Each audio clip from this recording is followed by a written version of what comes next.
Hello world, Shelly here, and hey girl, hey, it is May! That means it's time for my April favorites! First off, I just want to apologize. You are going to see several videos where I'm wearing the same makeup.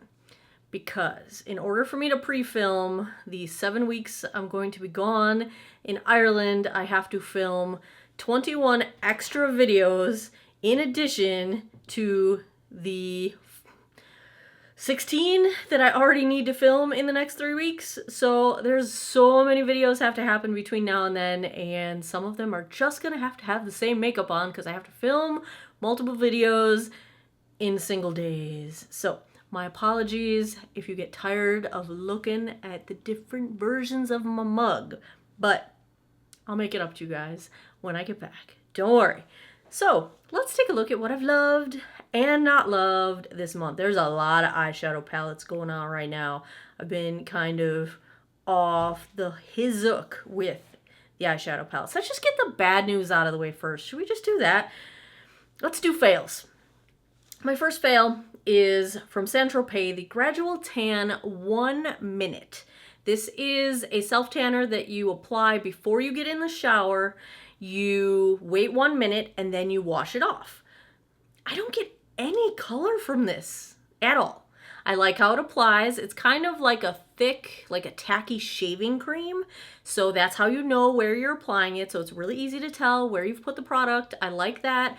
The fragrance is nice. It washes off nice. Like, there's nothing wrong with the actual product, but I literally don't see any color. Now, maybe it's gradual as in, like, it takes 2 weeks to build it up, and I have not gone that long daily, because, you know, what I really wanted this for was when I just wanted, you know, a kiss of color, like just a teeny tiny bit. I don't want to go through the full, you know, turn myself tan. It just didn't do anything for me. I just really didn't give me any color. I used it for at least 4 times, probably 5 times. No such luck. So, sorry, Saint-Tropez.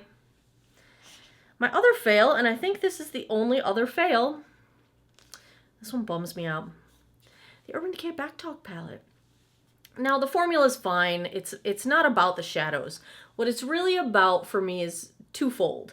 Number one, when they were advertising this, it looked like a really cool toned palette, and it's not. It's just another warm toned palette with a magenta shade thrown in for fun. The face palette side is very pretty, but at this price point for this, it just wasn't. And do you see how I'm struggling not to drop this? The mirror comes out, which it just sits inside here, and it's not even like, it's got a magnetic hold, but it doesn't hold it very well. So this packaging is just really hard to work with. It's bulky. It's not what I expected from the photos that were on social media before I actually saw it in person. I did not swatch it in the store before I purchased it. I ordered it online, and I'm just not thrilled with it. You know, I'll keep it. It's pretty, but it's just not what I thought it was going to be, and I don't like the packaging. Let's do favorites. They're way more fun. I've been trying out a sunscreen. This is a Korean beauty brand, Prem. I don't know if I'm saying it correctly, if it's supposed to be Prem or Prem, but this is the UV Defense Me Blu-ray Sun Cream SPF 50 PA+++++. And I picked this up on Amazon. I will put a link to it down below. I have this in my Geek Out of Water Amazon shop if you would like to see anything makeup or beauty or skincare related that I purchase on Amazon. You can check that link down below. But I like this because it feels really moisturizing on the skin. I still love my Australian Gold tinted SPF 50. That's still a wonderful product. It's not that I don't like that one. I just tried this one and I really like it. It gives a really nice hydrating, moisturizing feeling underneath makeup. It does not pill up. It does not impact the application of my makeup in any way, which is basically what I'm looking for in a sunscreen. So I am enjoying that. I've been using this for about 2 months now. Also, skincare related, this is the Peter Thomas Roth Firmex Peeling Gel. It is an exfoliant. The whole concept is kind of gross. Let me read it to you. This peeling gel visibly rolls, lifts, and sweeps away when massaged into the skin. Multi-action pineapple, pomegranate, and keratinase enzymes and cellulose effectively peel to help uncover a smoother, fresher, newer looking complexion, removes impurities, unclogs pores, radiant, firm look. I think it does all of that. It's gross. It balls up and I feel like skin is coming off my face. Kind of disgusting. But oh, it's smooth as a baby's bottom when I'm done, I gotta tell you. The whole concept kind of freaks me out a little bit. Feels like I'm peeling my face off, but in a really gentle way. I don't know how else to describe it. I am a fan of Peter Thomas Roth skincare, and I picked this up on a points promo from Ulta, and I'm glad I did because I think it is a nice alternative to exfoliation if you don't like rubbing anything rough on your skin. There's no microbeads, there's nothing rough. It's a gel, but it balls up and I don't want to think too deeply about it, but I like it. It works. This one's kind of skincare as well. This is what was responsible for the renewed interest in Tatcha on my part. This is the Deep Hydration Luminous Firming Eye Serum. Now, I'm a Costco member and I occasionally find myself browsing their beauty section of their website because shopaholic, and occasionally you will find things like Tatcha on the Costco beauty website and for big discounts. This was like 30 bucks off normal retail, so I bought it on a whim. And it is deeply hydrating. I love the formula of the moisturizer, but even better, this is like a ceramic tip and it always feels ice cold. And so in the morning to put this on a puffy under eye just feels amazing. I also need extra hydration under my eyes, so this has been working really well. I use it in the morning as my under eye moisturizer, particularly when I'm not doing my Science Serum tight eye, because when I do tight eye, I follow it with the Moisturize Science Serum moisturizer. But the days that I don't do that, or sometimes I do this after that, I love this stuff. I've been using this for about 2 months as well now, and yeah, now I just keep buying things from Tatcha. Let's get into the makeup portion of this adventure, shall we? These next few you've seen me mention many times, so I'm just going to formalize their position in my favorites by making it official. First, I've got the Milani Color Harmony Blush. This is in the shade Berry Rays, and I just like to swirl this whole sucker all together. I like it because it does not emphasize texture. It's there, there's a teeny bit of sheen in here, but if you're swirling it all together, it's very minimal, so you're not going to get a ton of, glowy radiance from it. I like to get that from my highlight in most cases. You can even avoid that little section if you wanted to. It's a beautiful color on fair skin. They call it a berry, but it's really not leaning too purple. It's a pretty natural, like summertime flush, and I like it. It's a very pretty blush. It's easy to build up. It's easy to go light with. You can really tailor it to what you want. This one's not going to surprise anybody. It's my Maybelline Master Chrome highlight in Molten Rose Gold. I just needed to get this on the spreadsheet that says it's one of my favorites, and that is why I'm mentioning it right here. I know you've heard me use it, say it, talk about it 5,000 gazillion times.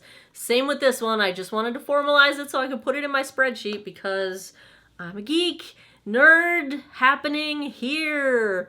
This is the Lumi Bronze It L'Oreal. This is the dupe for, or the reformulation of, the L'Oreal Glam Bronze, my former favorite bronzer of the last 2 years of my life. And I love this stuff. I like to use the shade medium when I'm self-tanning. I use this shade light when I'm not. And it's just a beautiful, beautiful bronzer with very minimal sheen to it, but it's not completely matte. It's really, really pretty. Let's talk eyeshadow palettes. I've been digging quite a few this month, and the first one is from Storybook Cosmetics. It is the, I messed up the name the last time I used this in a video. I said the name wrong. It's the Wizardry and Witchcraft. Maybe you haven't seen that video yet. I think it was a foundation review that is coming up. But anyway, this is so in my wheelhouse. I like it. Number one, you've got the mix of mattes that you can use for transitions. You've got the shimmers and satins that you can use for bold color on the lid. You've got a light enough shade to serve as a highlight, like brow bone highlight, or to set your primer. You've got a dark enough shade to deepen the outer corner. Both of these work well for that. You've got a good mix of tones that all work well together. This is just a really well curated set of eyeshadows. The quality is very nice. They're very blendable. They're very pigmented.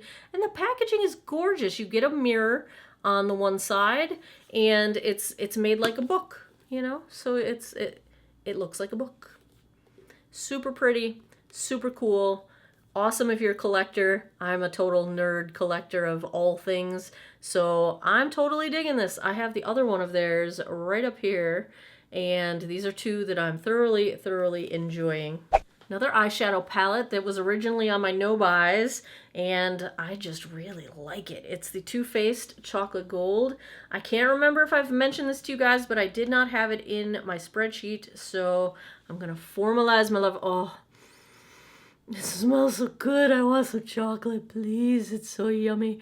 It's just pretty. My only complaint with this palette is that you've basically got one transition shade, one matte highlight shade or to set your primer, and the rest is all colorful. But it's okay because you can still get your full eye look out of it. It's just that you don't have a lot of variety in what you can use for your transition shade. You've basically got, you know, these two guys. But that's fine. I'll take it because I can still darken my outer corner. I still get a complete look out of this. My absolute favorite combo is this purple with, so that would be the outer, like 2/3, outer half of my lid, followed by the inner third or half, this silver shade here. This is the most gorgeous inner corner highlight of all times. Darken up the outer corner with that, brow bone highlight up there. So pretty. That's based on one of the looks that came in the little booklet that came with the palette, but I love that look.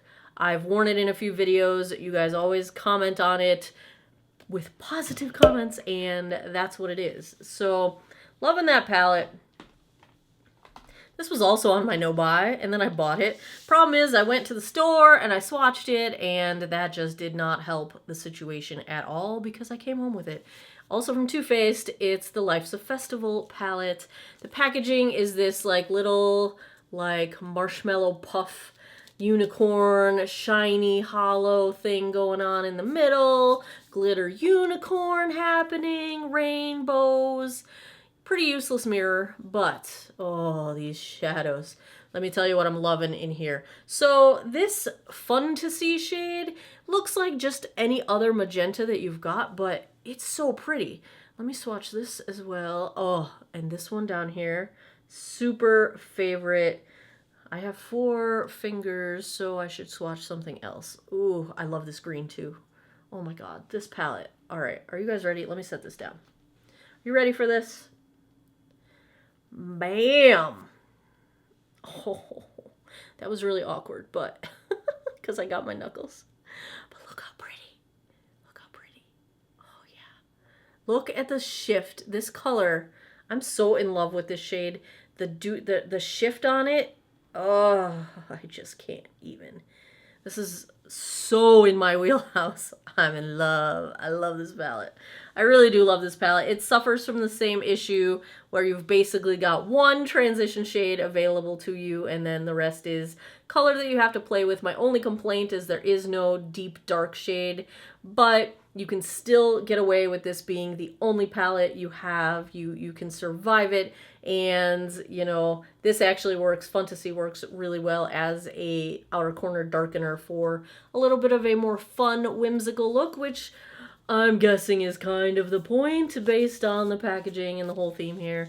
So yeah, totally digging the colors in this palette. My last favorite, this one was hit or miss with a lot of people, but it's a hit for me. It's the Natasha Denona Tropic palette. It costs a friggin' arm and a leg. I don't recommend that anybody go out and buy it if you don't want to spend $100+ on an eyeshadow palette. The formula is, I would say, on par with my favorites. It's on par with how much I love my Lorac shadows, my Kat Von D shadows, my Urban Decay shadows. Those are my 3 favorite formulas, and it's right up there with them. I don't think it's anything special above and beyond them, but I don't care because I love this color scheme. I love the formula. I don't mind paying money for things I love. It's got a giant mirror, perfect for travel. It's a hard plastic case, and it is magnetic closure, so I feel like it's really, really sturdy for travel.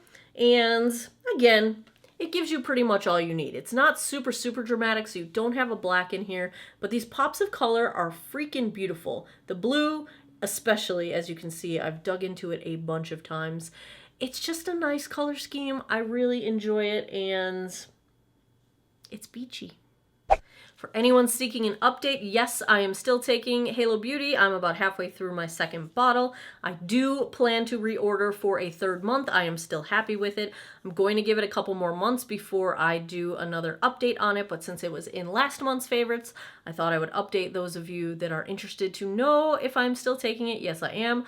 I'm still enjoying it. I will have an update in a month or 2, probably when I get back from Ireland, and please don't bother telling me that they're a placebo and they're nothing and they're killing me and they're a waste of money, blah. I'm going to make that decision myself. So we went through all that in last month's favorites. You can feel free to say whatever you would like, but it's not going to change my mind. So there you have it. Those are my favorites for the month of April. Let me know what you guys have been loving. Are there things I'm missing? Have I been so blinded by my obsessions with eyeshadow palettes this month that I missed some wonderful things out there? Let me know what's working for you guys. Let me know what I should be checking out.